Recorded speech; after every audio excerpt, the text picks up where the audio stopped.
Hello students, তোমাদের সকলকে স্বাগত। আজকে তোমাদের সেকেন্ড ইউনিট টেস্টের ক্লাস 6-এর রায় ও মার্টিন প্রশ্নবিচিত্রার ইতিহাস বিষয়ের মডেল সেট 7 করে দেখাবো। তো চলো শুরু করা যাক। তার আগে বলে দিই, তোমরা যদি চ্যানেলে নতুন হয়ে থাকো তাহলে চ্যানেলটিকে অবশ্যই সাবস্ক্রাইব করে দিবে। প্রশ্নটি হয়েছে Kamarpukur R K mission MP school থেকে। একের দাগে কী আছে, সঠিক উত্তরটি নির্বাচন করে লেখো। ঋগ্বেদে কার উদ্দেশ্যে গায়ত্রী মন্ত্র রচিত হয়েছে? উত্তর হবে কি অপশান এ উষা। পরের প্রশ্ন কি আছে, মেগালিথ হলো অপশান এ পাথরের সমাধি।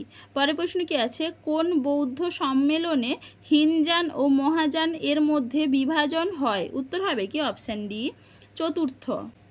চলো এবার দুয়ের দাগে দেখে নিই। পূর্ণ বাক্যে উত্তর দাও। কাদের মধ্যে 10 রাজার যুদ্ধ হয়েছিল? তোমাদের রায় মার্টিন সহায়িকায় 66 নম্বর পেজে 21 নম্বর প্রশ্নের উত্তর দেখবে, সেখান থেকে তোমরা পেয়ে যাবে। পরের প্রশ্ন কি আছে, রত্নিন কারা?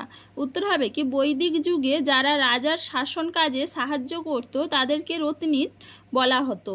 পরের প্রশ্ন কি আছে, বৈদিক শিক্ষার প্রধান দুটি বিষয় কি কি? উত্তর হবে কি ছন্দ ও ব্যাকরণ। পরের প্রশ্ন কি আছে, আজীবিক গোষ্ঠীর প্রতিষ্ঠাতাকে? উত্তর হবে কি গোশাল। কি হবে গোশাল।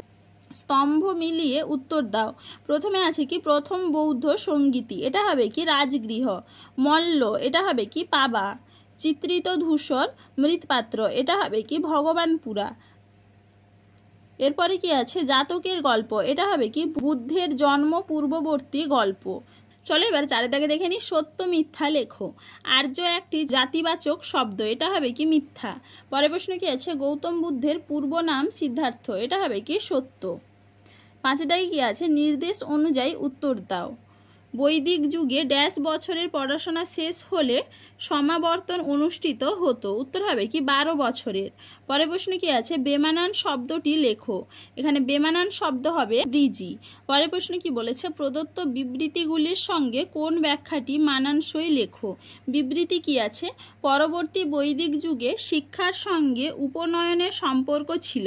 উত্তর হবে কি ব্যাখ্যা 2, উপনয়ন অনুষ্ঠানের মাধ্যমে ছাত্রকে শিষ্য বলে মেনে নিতেন। চলো এবার 6এর দাগে দেখে নিই। 2-3টি বাক্যে নিচের প্রশ্নগুলির উত্তর লেখো। চতুরাশ্রম বলতে কি বোঝো? এটা তোমাদের টেক্সট বইতে 56 নম্বর পেজে আছে, সেখান থেকে তোমরা একটু দেখে নিবে। পরের প্রশ্নে কি আছে, বজ্রীদের উন্নতির জন্য গৌতম বুদ্ধ কি কি উপদেশ দেন? এটাও তোমাদের টেক্সট বইতে 68 নম্বর পেজে আছে, সেখান থেকে তোমরা একটু দেখে নিবে।